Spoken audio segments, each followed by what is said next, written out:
Françaises, Français, étant le détenteur de la légitimité nationale et républicaine, j'ai envisagé depuis 24 heures toutes les éventualités, sans exception, qui me permettraient de la maintenir. J'ai pris mes résolutions. Dans les circonstances présentes, je ne me retirerai pas. J'ai un mandat du peuple, je le remplirai.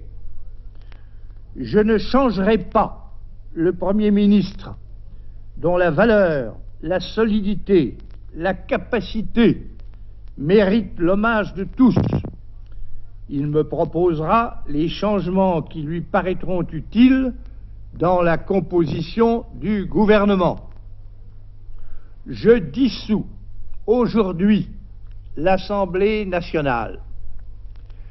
J'ai proposé au pays un référendum qui donnait aux citoyens l'occasion de prescrire une réforme profonde de notre économie et de notre université, et en même temps de dire s'ils me gardaient leur confiance ou non, par la seule voie acceptable, celle de la démocratie.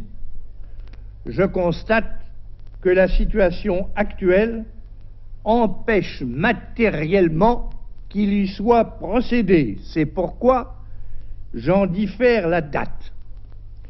Quant aux élections législatives, elles auront lieu dans les délais prévus par la Constitution, à moins qu'on entende bâillonner le peuple français tout entier en l'empêchant de s'exprimer, en même temps qu'on l'empêche de vivre, par les mêmes moyens qu'on empêche les étudiants d'étudier, les enseignants d'enseigner, les travailleurs de travailler.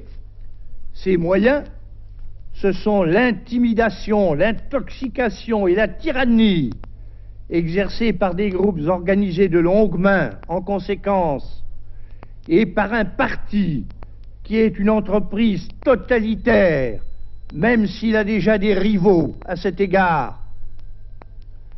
Si donc cette situation de force se maintient, je devrais, pour maintenir la République, prendre, conformément à la Constitution, d'autres voies que le scrutin immédiat du pays. En tout cas, partout et tout de suite, il faut que s'organise l'action civique.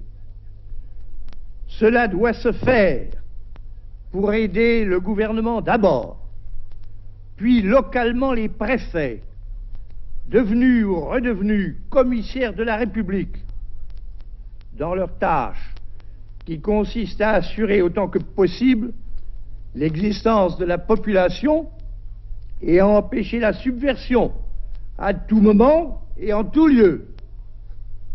La France, en effet, est menacée de dictature. On veut la contraindre à se résigner à un pouvoir qui s'imposerait dans le désespoir national. Lequel pouvoir serait alors évidemment essentiellement celui du vainqueur, c'est-à-dire celui du communisme totalitaire. Naturellement, on le colorerait pour commencer d'une apparence trompeuse en utilisant l'ambition et la haine de politiciens au rencard, après quoi ces personnages ne pèseraient pas plus que leur poids, qui ne serait pas lourd. Eh bien non, la République n'abdiquera pas, le peuple se ressaisira, le progrès, l'indépendance et la paix l'emporteront avec la liberté. Vive la République, vive la France!